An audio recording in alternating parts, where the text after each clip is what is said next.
So we are back again at Patty Freaks, but this time Christmas Day. It's our Christmas Day special. Ready,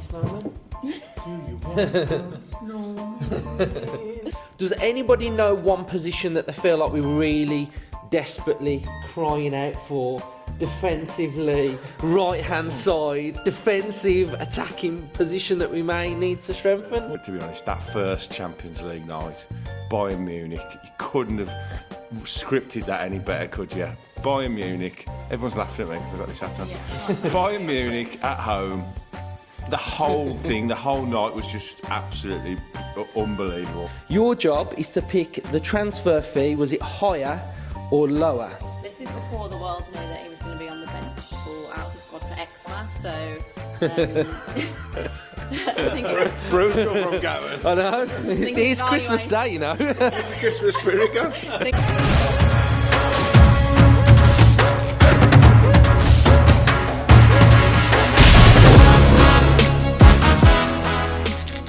We are back again at Patty Freaks, but this time Christmas Day. It's our Christmas Day special, and I've bought you all a little gift. So you can all open your presents that I've bought you. Nice of you, Luke. Obviously, it's something little, just because, like, you know, of all the hard work that you do. It's very well wrapped as well, Luke. Oh, I can tell you that it's not me. Wrap it? No. No. But that's one thing that I struggle with. Wrap it? Yeah. Can't you wrap at Christmas? No. I do all the wrapping in put there. it on a rack in there. Yeah, I can unwrap it, but so I tried to get you something that I think you'd all like. Hey. So Justin's got a double hat, so I'll take this hat. that's the best hat. You just got to know I've got a massive head, so I've got no chance. Oh my goodness, look at this. It's like a deco. So I quite like Hannah's. It's like Mine says Hal. Santa stuck up the chimney. Is that because you need help, Hannah? Because you're with us? So Ryan, I got you that for you and Ralphie. You can do his John Duran blaster with it. Yeah, thank you very much. Hannah, I got you a little Champions League, scarf. Aston And, Villa. I Beautiful. like the hat as well. I like both hats. Double hat. yeah, and you are a cat man, aren't you? I do like a cap, yeah. I'll try this one as well. Champions League cap. It just shows the journey we've been on. There you go, mate. Amazing. Thanks, Santa. Fantastic I know what stuff. to wear. Yeah, thank you, Luke. Yeah. That's very kind. No Excellent problem. work. No problem. Merry Christmas, everyone. So, yeah, wishing everyone at home. I imagine you've all had your turkey and you're all just watching us now. So, I think it's good to start with, like, the actual year of, oh my God, of 2024 then.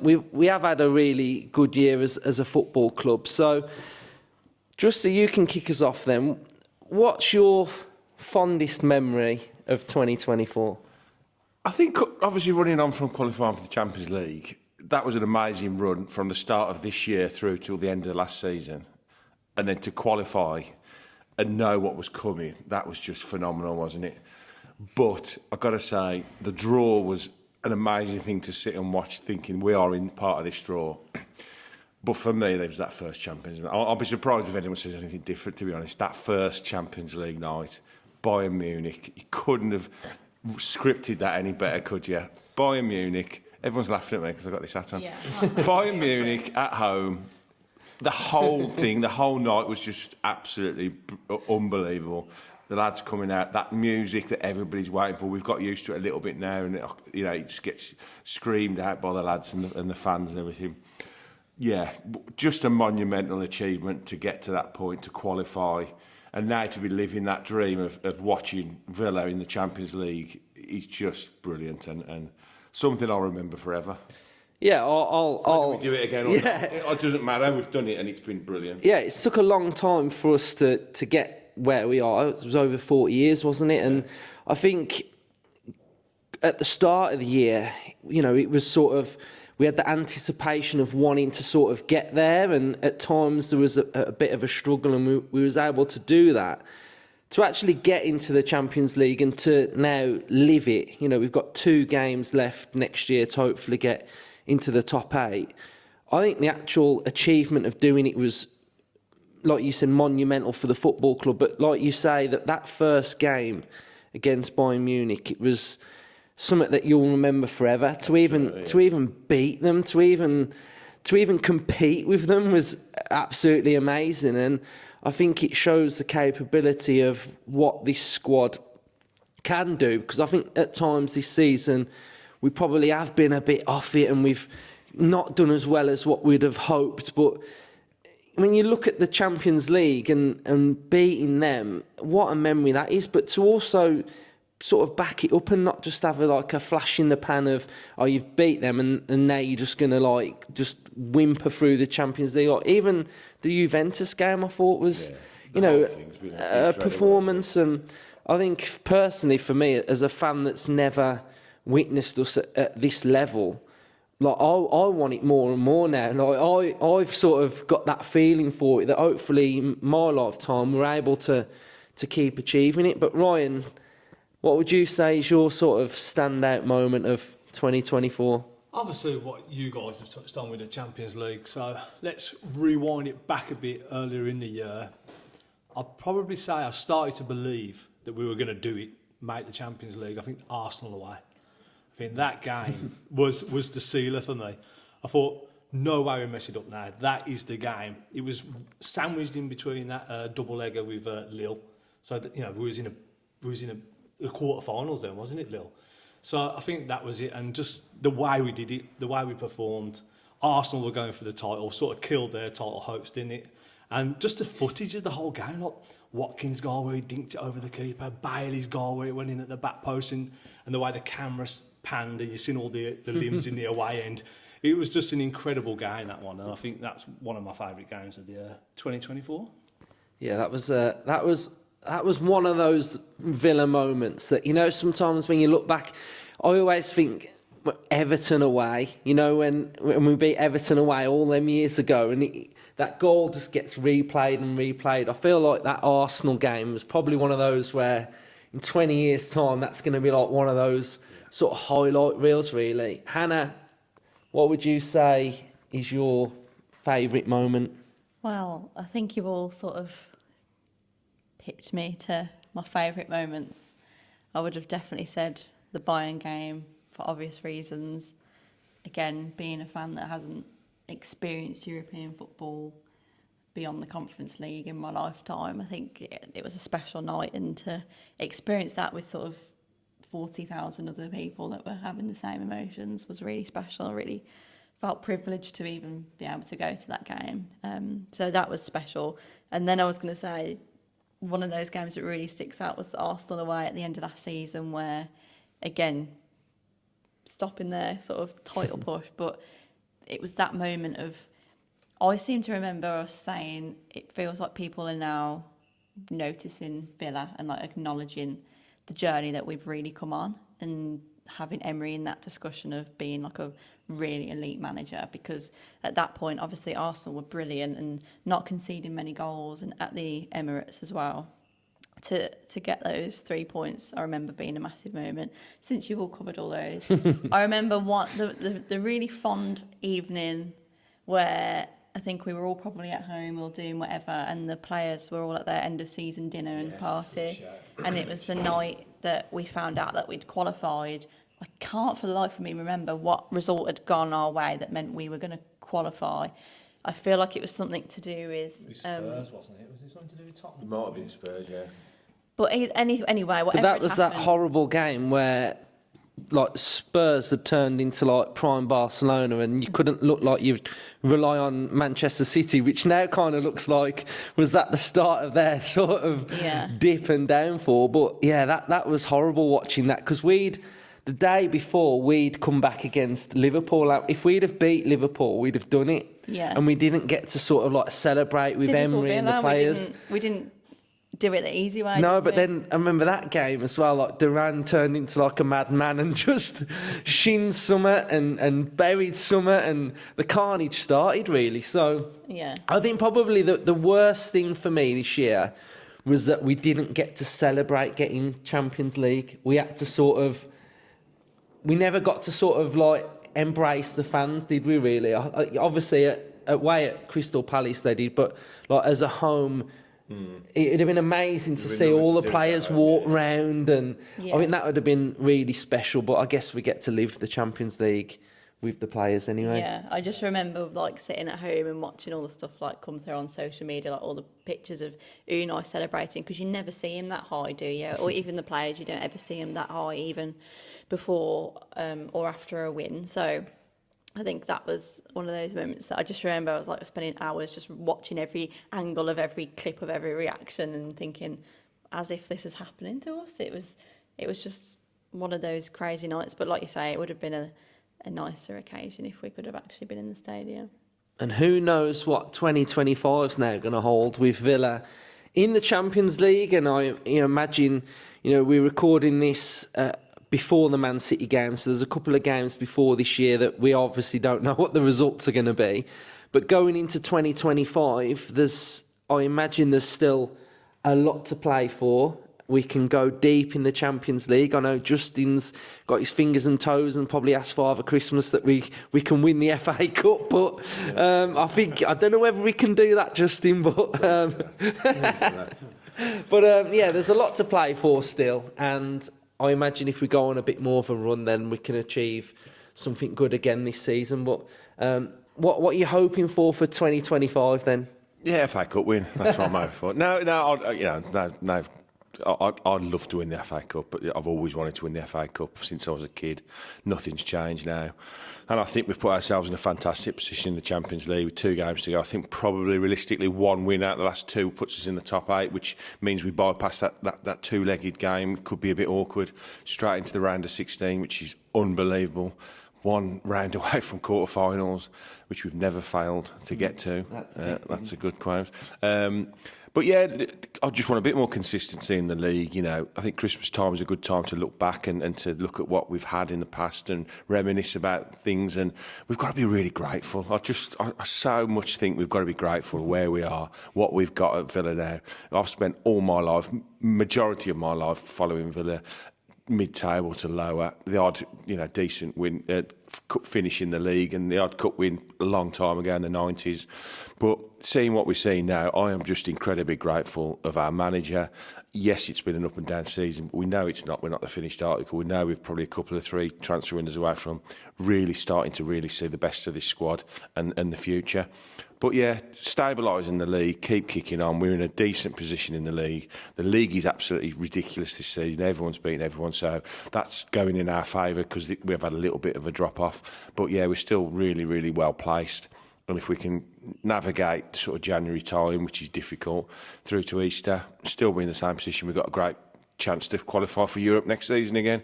And who knows how far we can go in European Cup. Would be incredible just to go a couple more rounds. I know it's greedy, but just keep going, see how far we can get. Some brilliant big teams left in there. We've played some big sides already, but if we could get one more, who knows, Real Madrid or someone like that would be incredible. And an FA Cup win. Don't want much, do I? No, but I think the other thing about the Champions League is that prize money as well. I think are we at about 50 million so far for what we've done. Yeah. So, these wins keep racking up, and for PSR, no, we don't really want to talk about that, but it all helps. So, Hannah, what are you sort of wanting 2025? Clean sheet. Clean sheet would be lovely. Just one in the Premier League would be fab. That's top of mind for Christmas this year. In all seriousness, I think we've always referred to, as long as I've been on this podcast, the C word of consistency. Yeah. I think we enjoyed it for a little bit, didn't we, when Unai first came in his first sort of year, and we've sort of fell off the consistency a bit, and we're up and down, which, like Justin's touched on, I think is a reflection of the entire league. It's quite a poor Premier League this season, I think, and probably an accumulation of lots of European games for lots of teams, but also like international tournaments. We've had a World Cup, a Euros, Nations League games, stupid, international friendlies. So I think there's an element of fatigue there. So I'm hoping that if we can also go through to that last round of 16, cut out 2 games. I know there's an element of more games is better from like a financial perspective and for fans, but I think we need as many rest days as we can.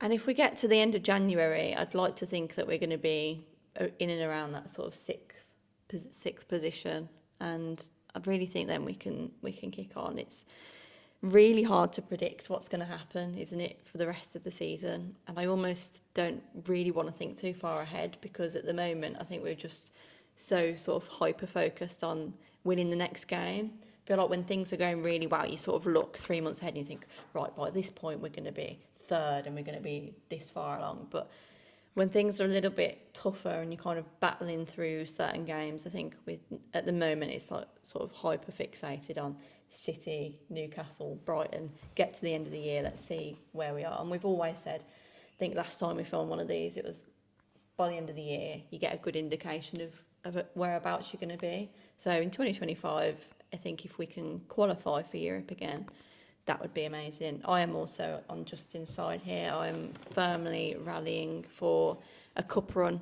Even just like a semi-final would be nice, to be honest. Beat West Ham would be nice, wouldn't it? just to get somewhere in a cup, because I get Unai's sort of mantra as a manager. He's a European manager, and he's always going to prioritise the Champions League and the Premier League, because that's what gets us there. But I think for the fans, for the club, we want a cup run, so that would be ideal. It's going to be rowdy, that FA Cup game with all them West Ham fans in the Duggellies, isn't it? Yeah, It's going to be very rowdy, them near the Alt End as well. It's going to be a mad one. But what did you ask Father Christmas for, Ryan? Oh my goodness, I wouldn't mind the third shirt, you know. I like that third shirt. I thought we've done some top performances in Europe, and it didn't go too well against Forest wearing it, but that's defo on this day. It's real smart. Yeah, it's a shirt that you can kind of wear without sort of having to just go to the football, I think. It's got a bit of like sparkle about it. I don't know if it's that silver badge, but so what are you sort of thinking 2025 then? Where would you say we're going to be? Hopefully in a better place than we was at the end of... No, it's 2024 now, isn't it? At the end of last season, where we kind of like blew up a bit, didn't we? And the injuries took toll, and people were playing through the pain barrier. And I feel like this season we've tried to manage the minutes. It's been a bit... It's harmed us a bit, I think. I think you look back at the Nottingham Forest game where we sort of made changes there when we didn't really need to. So it's the inconsistency of that, but there's a lot of minutes that have been shared, and it feels like we're making a conscious effort to not blow up again like we did last season. So I feel like 2025, the first half of it to the end of the season, we're going to be a lot stronger. And I feel like we've put in... We're trying to be a different Aston Villa now. We're trying to play different. And we're putting a lot of work in now. And yes, there's inconsistencies. And yes, at times it hasn't worked out and we've been exposed and we've conceded a lot of goals. But I feel like there is an end game to it. There is a plan to it. And there's a reason why we're going through it. And we are trying to work it out. And as we're talking now, we're perched, sixth in the league? And we're perched fifth in the Champions League or sixth in the Champions League. So it's not a bad place to be sitting while you're working stuff out. So there's loads to play for, and like Hannah said, consistency. I think it's primed for someone to be consistent in this league, and you're just going to shoot up, and you know it's all open. It's all as to Ryan play always for says, in that the league. foundations are That's there it, now, yeah. right? If we put the foundations in, we're going to have a good 2025, aren't we? I think. Yeah, I can't wait for it. Right, so do you know Villa and your transfers more than Justin, Hannah and Ryan? We're about to play the Up the Villa game show, so stay tuned for the next part of the show. Hello everybody and welcome to the Up the Villa game show. And on today's show we've got a game we're going to play higher and lower. We've got 3 contestants that are all going to be working together. So what's your name and where'd you come from? Justin Hawthorne from Cannock. And how long have you been a Villa fan for? Too long. 48 years. Great stuff. And you are? Ryan McEwen from Sutton Coldfield, mate. And how long have you been a Villa fan? All my life. And then finally we've got... Hannah Gowan, And how long have you been a Villa fan for? 24 years, 364 days. Absolutely fantastic. Right, so we are all used to higher or lower. So what we're going to do is we're going to have players that have played for Aston Villa, that have played for Villa and been sold, and players that have been bought. Your job is to pick the transfer fee. Was it higher or lower? Do you feel like you're going to get to the very end? Yeah. No. Very confident. Yeah, I think Very confident. Yeah. Together, yeah. Yeah, okay, right. So your knowledge is going to be tested now. So first player that we've got is Juan Pablo Angel. So memories of Angel. Absolute baller. Really pleased when we signed him. I think it was one of the first foreign players that came over that I was mega excited to see, because you've seen it. I think that was around the time of like the YouTube thing that started to come around. So you sort of, that was the first time I was going on YouTube and watching like the video clips of him and thinking, God, he looks a good player. A lot of hype, obviously, when he came over, and he just looks like a foreign international footballer, and like a top player. So when we signed him, I was really chuffed. Yeah, he come from River Plate, wasn't he? And River Plate were dishing out some good players at the time, Saviola and Yes. Pablo Almar. I was hoping we'd sign all three of them. Yeah, I think we were linked with a couple of them. was, But yeah. we got Juan Pablo Angel, and he did take time to adjust, but once he got going, he had that terrific season. I think it was O'Leary's first season, wasn't it, in charge? Banging him in. Yeah, he was unbelievable. He was brilliant, to be fair. So I think he'd be good now in the Premier League. Yeah. Now he's Feels one of them like players he that would, wouldn't he he? was like ahead of his time. I think with his link-up play. Yeah, he was good, man. I'd have lost it if I'd have had to do a transfer hub on Angel. That headband, the hair, the flair, I don't know. Yeah, right. So, Juan Pablo Angel was signed for £9.5 million. Right, so our next job in this part, we also signed Samatta. Now, did we sign Samatta for higher or lower than 9.5 million? I think one thing this shows is that the money in football went a bit mad, didn't it? Unfortunately, I think this could be higher. I'm a little bit stumped at Samatta. I think you could be right, H. I don't remember us buying him. That's the issue. Oh, we did buy him. we did buy him. It was a January signing, wasn't It was a it? January signing, It was almost relegation season, desperation buy, along with probably Danny Drinkwater from Borja Baston, wasn't it? But I would say, unfortunately, that's probably because to get a striker in January. Yes, you pay a premium, don't you? Yeah. If all we've got to say is higher or lower, then are we all going to? Where did we get him from? Was it Genk or something? Yeah, it's a Belgian club. Belgium. So if we've just got to say higher or lower, Yeah. have we got to get the figure as well? No, just higher or lower. See, Belgian clubs are not really.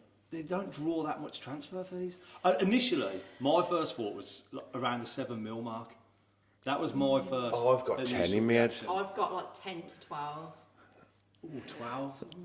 But I might be wrong. Right, I okay, knew so the I'm angle gonna one. I push knew you the then. 9.5. So come on. Higher or lower? I'll go with you two because you. Oh no. Oh, I'm sorry. We'll get higher then. Higher. So we signed him for. You're going higher, yeah? Yeah. Just about. Just about. We are still in the game, guys. We are still in the game. So we have now got. Next player, we've got to be higher or lower than 10 million then. Yeah. We sold Danny Ings Sold him. for higher or lower than 10 million. So this is a Did we sad. mug West Ham off and We sign him for absolutely about mugged 12 or West- yeah, 15? yeah. I think Because we panic bought him, didn't we, as part of the Grealish money, we didn't we? did we lose money on him? We definitely lost Yeah. money on him, yeah, 100%. He come in Definitely more part than of 10. though. he come in as part of the free, didn't he? With Bailey Buendia. Yeah. But then West Ham was scrambling around that January when it was like we was only going into the second half of the season, Emery's first season, with just Watkins for the last half of the season. Yeah. But the money that was on the table off West Ham was really good money for January. I think we're all saying higher, definitely. Got Yeah. higher. Yeah, we're all going Premier higher. League proven striker compared to a foreign international. 15. Yeah. 12. 12. So we're on a bit of a roll. Hopefully you're playing at home and you. Did we win? Yeah, you've already had had your a present, Christmas yeah. present, mate. Take So it back if you can. So 12 million. The next player we've got. Fernando Nelson. We sold him. cheeky right We back. sold him for the next amount of money. So was it higher or lower? I will say that is an absolutely stunning kit. It I is think a that's my lovely kit, favourite, like as a whole strip. It's absolutely stunning. Anyway, pass. So, I like Fernando Nelson. I liked him when he come to Villa. He was a good right back. He had that ABBA song, hadn't he? Fernando. Yeah. It's got to be lower though. hasn't it? But I think again talking about Yeah. What year are we time in talking football. here? I Was don't this like actually- 95? 97, 90? 96, 97. late 90s. Yeah. So I gotta think be that's lower. got to be lower. Lower? Thank you. Lower. 97, 99. 96, 97, yeah. 1.7. 1.7. Comfortably. Right, hopefully we've put a tricky one next that's quite difficult for you to pick then. So the next player we have got, it's a tough one. We sold Morgan Sanson. We sold him. Can we add up all of the loan deals we had for him as well? How much we got for him on the loans? I reckon 3 or 4 million, you know. Or 2.5 or something. Yeah. Wasn't much, but it's got to be more than 1.7. Again, I think timing. The year we would have got rid of him, we would have definitely got more than 1.1. Even with his not being great at Villa, yeah, I the think. Premier League tax. How often are you going to sell a senior Premier League player for less than $1 million? It would only be like academy players, wouldn't it? I'm with Hannah. It's got to be more. To be fair, I always kind of liked him a little bit. I thought there was a bit of a he play. did I mean, get you the see there, time, he only really. played 23 games, Yeah. but it seemed like he was here for about ages. So what are we going with? I think it has to be Has to be higher, doesn't it? Yeah. Higher. Maybe 1.5, please. Yeah. 3.5. It's close enough. Close enough. We're getting close with our estimates though. Yeah, you are. So next one we have got. We sold Matt Target. Ooh, again, I reckon Oh. 12 to 15. This is before the world knew that he was going to be on the bench or out of the squad for Exma, so I think Brutal from Gavin. I know. think It's it's Christmas Day, you know. Christmas spirit go. I think his valuation's gone down quite We're holding nothing back here. I think he was probably like a 6-7 million. I'm with Ryan. I think it's about 10 to 12. You got to think it was one of the first transfer windows for Newcastle. They were going big, back. weren't they? They were spending silly money on silly Yeah. players, and that was silly money. So we're going higher, yeah? Yeah. Hopefully you guys haven't got any wrong at home. We weren't far off. We smelt that Saudi money. we smelt Saudi. But what a deal that was, though. Yeah. What a deal. To be fair, Is he still there? Yeah. Still there, yeah. yeah, Yeah. he was out. He's been out injured loads, and then he had eczema, and he was out the squad. You're not letting that lie, are you? I just thought it was bizarre. But what I will say is that in the kind of like prime Grealish season, like the He was, first yeah. season or two, But he was the one that Grealish. could only play behind closed doors, wasn't it? Yeah. Next one, Aston Villa signed Savo Milosevic. Now this is a tough one. 3.5 mil. You can't have been signing anyone for more than 15 million in No, you got to the think Juan mid-90s. Pablo Angel was our record signing when we signed him, and I think he was around 12. So Sabo was before. How much we bought him for? Yeah, we bought him for. I reckon about 3.5 mil. I think I remember this almost. I'm going to 3.75 million, I think it was. 3.75. 3.5. Okay. 3.5. So yeah, we're doing pretty well, guys. We are doing pretty well. Oh no, he went on to like break records, Yeah, he played transfer World Cup records, as wasn't well, it? Because yeah, we yeah, sold him. I think we sold him to Parma, and then Parma sold him to somebody else for about 20 odd mil. Yeah, good career, really yeah, he good did. career, He did. Right, next one. Oh, yeah, this one should be quite easy. We sold Ashley Young Which time? the first time. First time, right. Sold him. Yeah. Man Man United, United. I reckon it's 16 million either. 16 million rings a bell. I'm in and around that. I'm going to say about 17. Was this when you first started getting into football? Yeah, this is like that The first one that broke your heart then? shirt, yeah. I was probably still young enough that I was like, oh, see ya. But yeah, that kit and that team, that's like my John Carew era.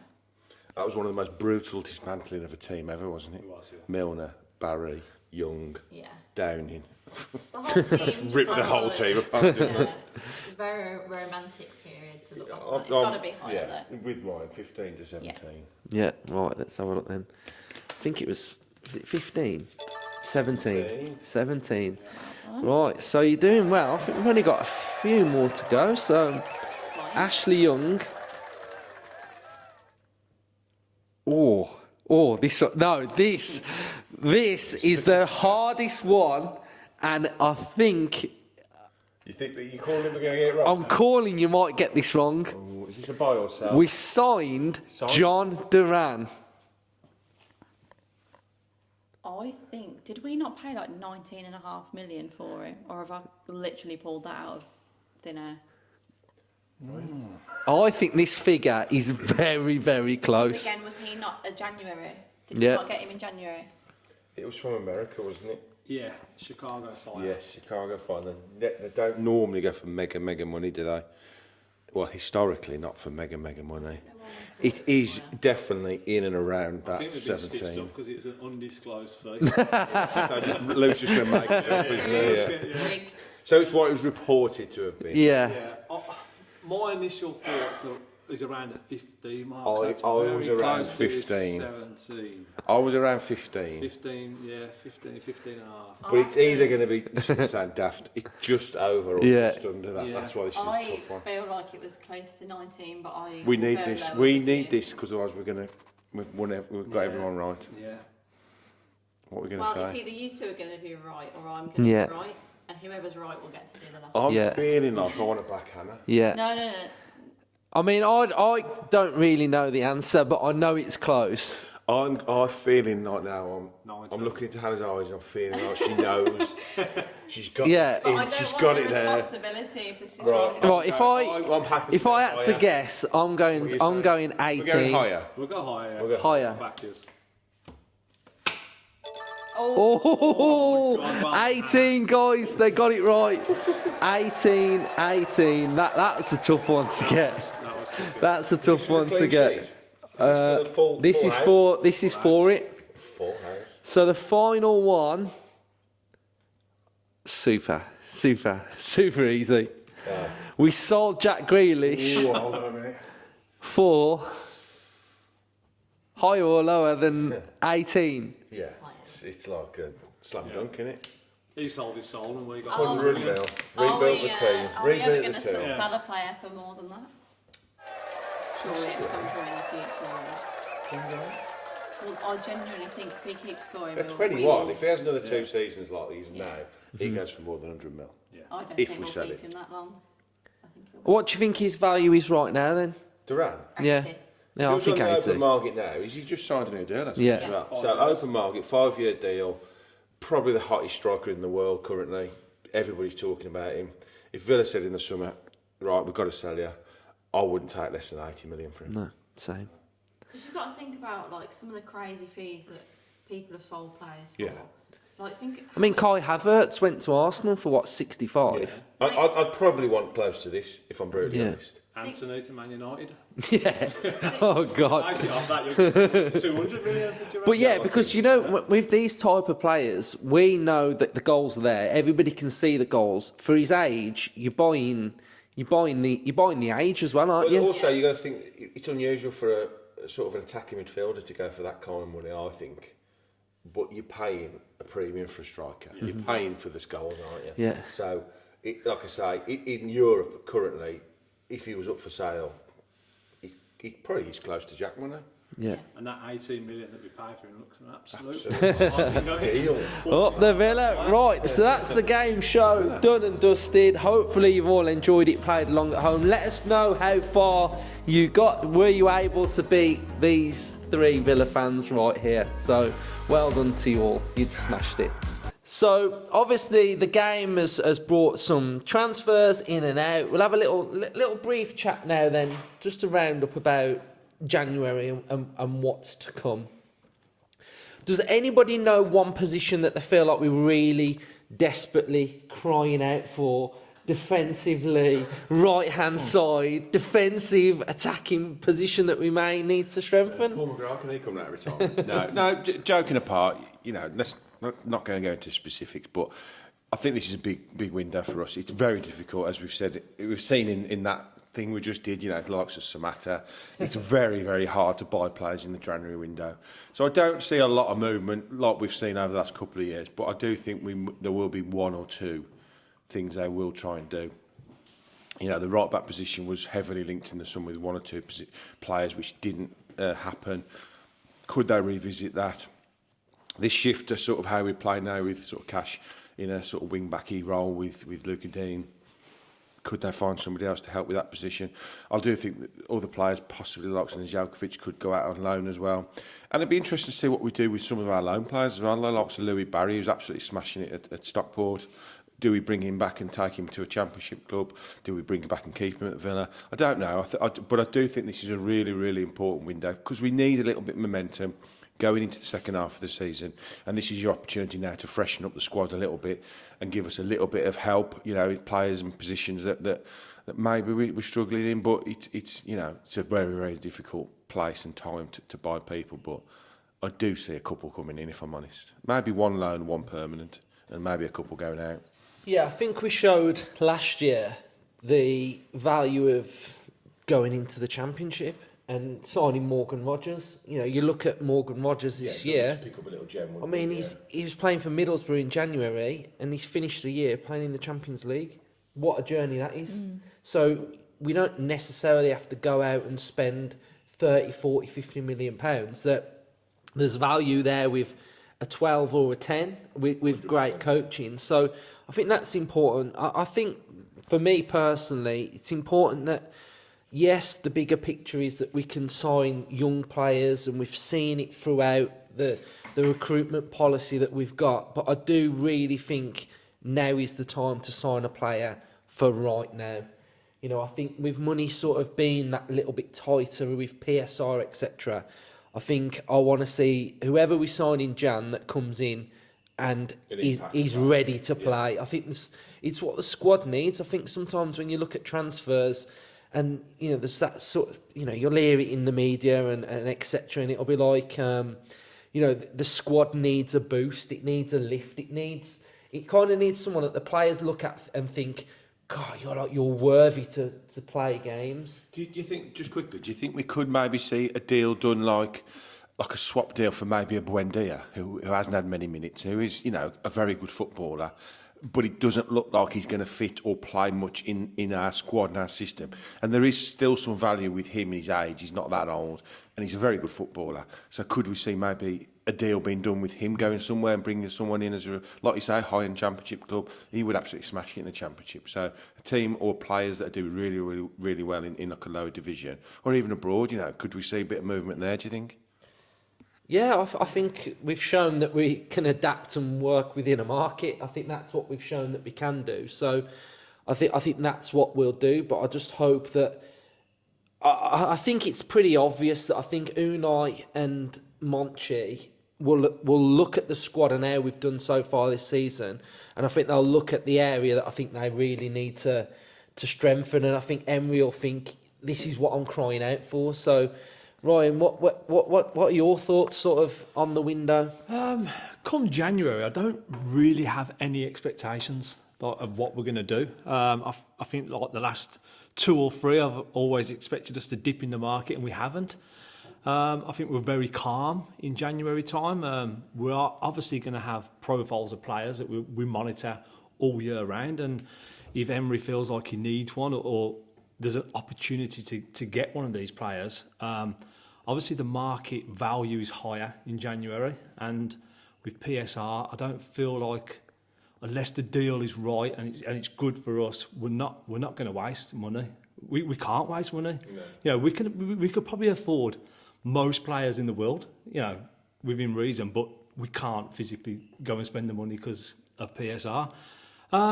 So I do agree with you. If a player comes in and it's a here and now player, and Aston Villa right now is very attractive. You know, if you're looking at clubs to join in the window, Villa is an attractive option. I think the Champions League is the factor. Huge, because potentially we're going to be in the knockout. Well, we will be in the knockout phase. We're not going out the Champions League during the transfer window anyway. So, you know, we're a Champions League club, and if you're not already cut tied from that competition and you're looking to join a club that is in that tournament, then Villa's prime, and you know we're fighting it out in the upper half of the Premier League. So yeah, I'm calm about it, but I do feel like we could do with just a little bit more here and now reinforcement. Yeah. If we can do it, yeah. Just needs something, I think. It really does. And I think as well, I think even if we were to sign like a specific player, I'm thinking winger. I think that is a big one. I think we can all probably look at defensively and think we need the right back, but I think that right back is going to be such a specialised position. You know, I look at sort of Nottingham Forest paying something like 12 million for that Milenkovic. You know, what a player he is, you know what I mean? So it's not like we've got to go out and spend 40-50 million pound on it. They've signed about 400 players to get Yeah, him, right? yeah, they have, but it's like One was going to work at some it's point. not a lot of money, No, is it's it? not, You know, so That's what I was on about with Buendia. That I do agree, an attacking type player. And he obviously, with all the issues we've had in the attacking third, he hasn't really been given his chance. So could we maybe see him sacrificed to bring in a player that he really wants in one of those positions up top? yeah, I think Buendia will leave Villa either you Jan got or to look summer. at like Bailey and Cash, and they're probably the two in the squad that haven't got the competition breathing down the neck. So if I think we're going to strengthen anywhere, I think it will be along that right hand side. Defensively, central defence, I can't see that really happening. We've sort of got too many on the books, and I can't see us selling a Carlos or selling a Mings and bringing somebody in January. I think the opportunity to do that was the summer, and Carlos was linked to Fulham quite a lot, wasn't he? So we don't know whether there's going to be some movement there. But to do that in January and potentially lose a player that's registered for the Champions League and bring one in that might be cup tied or whatever, you know, you're harming your squad a bit there. So I think it will be the right hand side really, just to add that competition, whether that be signing someone or just getting someone in on loan, just to help us out in the. Hannah, where's your mind set at for January? Very much, I think, along the lines of not getting any expectation. I think I say every transfer window that I don't enjoy it. I don't enjoy. I do. I love transfer. I know, and I am definitely the outlier. We can expect that 2 to 3 times a day, hopefully. I'm definitely the outlier when it comes to the transfer window. I just find it all a farce. There's too many rumours going on. Everyone loses their head. I'm just like, at that Do you not point, like I clock Transfer off. Hub then? When they're confirmed. You're not watching When they're it. confirmed. You should be saying, guys, Transfer Hub is the place to be. The rumours, the stats. When things hot up and it's like this is someone that we're genuinely like close to signing, that's when I'll invest my time in researching them. So when Luke does the second episode of The that second episode comes out. Yeah. But other people like yourselves, any time there's like a rumour, it's like I want to know everything about them. I don't care. I just don't. I want to care about the players that I know are actually making the moves, because there's so much agent talk during transfer windows now, and like in my job we do a lot of like transfer analysis and stuff and like crunching the numbers. So by the time at the end of the day, it's like, I don't want to listen to this anymore. But yeah, so low expectation. I do think there'll be something going on, but I don't think it'll be a big window. As we've touched on, January is a really difficult market. I think there'll be other people that have more resources to throw about to get the players. There always seems to be a way. Chelsea will probably sign another 3 players, but I think in general it is that right-hand side, and not even necessarily because I think what we've got now we've got to completely replace and they'll never play for the club again. But I think it is half that competition point and half that we just don't really have many options. Like once you lose Bailey, like we have at the minute, we're really limited. And you've got Cash that is kind of trying to play in that different role, which I think we saw could work, like in the Leipzig game. But then against Forest, it didn't really come off because at the end, you know, we ended up losing the game. So I think we are in a position of being, you know, things are sort of being forced.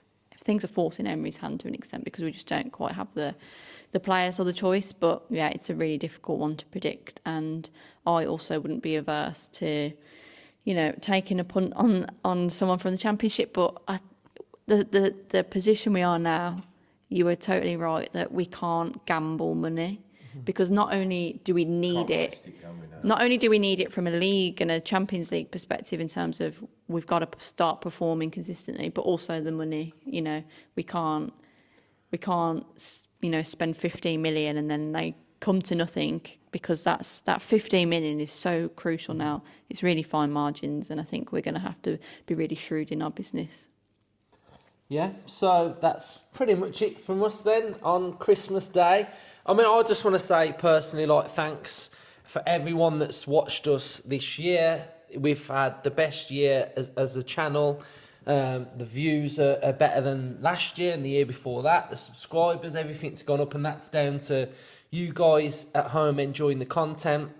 As a channel, we've sort of changed the name this year. We was Up the Villa podcast, and now we're not. We're the fan channel. So I think that was a subtle change that needed to happen. We've had a bit of a rebrand, and I think we've sort of, like Ryan, Justin, and Hannah's help, we've changed the content a little bit. We offer a different array, but we've gone a little bit more in depth tactically, which I think has helped the channel, and I think you guys at home really enjoy that. And I think when we talk about opposition teams now, we can bring you a lot more insight into the way that they play and what they can expect. And I think that should sort of, when fans can go to games and can see, and I think one of the ones that I liked was sort of like the Juventus game, when I broke down how they play midfield with sort of like Thuram, Locatelli and Kuntmeyers, and they were offset, and when they actually played at Villa Park, that's what they're doing. So I've really enjoyed creating that type of content,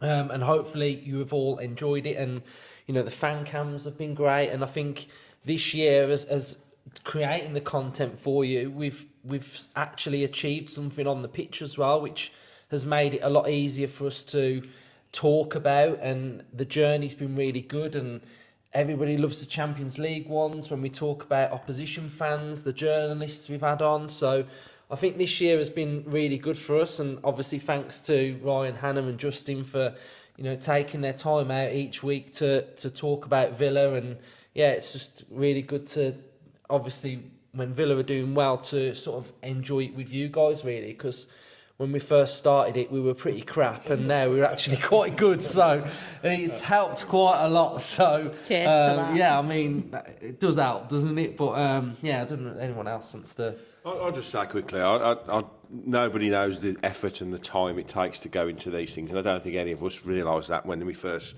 started it. When Luke approached me right back, when we first started the City Fantasy School on the first one, I didn't know it'd lead to anything like this, and I've got to hold my hands up and say, fair play to you, Luke. The effort, the time, the dedication, and the risk that you put into doing what you've done. I hold my hands up and say, you've done a fantastic job, mate. Cheers, mate. Second that, definitely. Yeah, cheers. So we're obviously here at Patty Freaks in Sutton Coldfield again. This is our second episode that we've done here. So going into the new year, we'll expand it. We've got some really good ideas. We've Alan behind the scenes. You can't see him, but he did the game show today as well. So yeah, we're going to try and evolve these, and once a month, and just see where the journey takes us. So up the Villa, and hopefully you've had a good Christmas. Merry Christmas, Up the Villa.